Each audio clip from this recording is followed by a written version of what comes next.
voulais vraiment profiter de ces 2 jours pour essayer de refaire au maximum de fraîcheur, parce que c'est vrai qu'il y a vraiment une fin de deuxième partie de semaine qui sera très très importante, même très décisive. Donc je fais partie des grimpeurs pour épaule. Donc ouais, aujourd'hui j'avais des bonnes sensations, je l'ai fait appliquer, mais je voulais pas non plus terminer mal.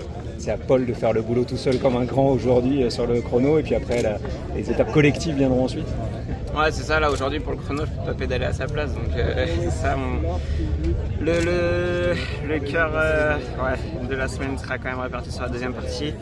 Donc voilà, demain il y a une belle étape qui est pas loin de chez moi. Enfin, on passe vraiment sur les routes d'entraînement à 300 mètres de chez moi, enfin de mon appartement, du coup c'est cool.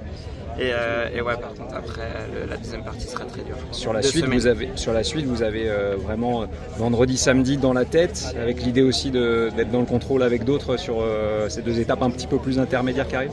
On n'a pas encore fait le plan de performance, enfin, les stratégies pour la deuxième partie de semaine, mais non, le but ce sera de vraiment optimiser au maximum ce classement général. On parlait beaucoup de l'épreuve du Tour de France pour Paul.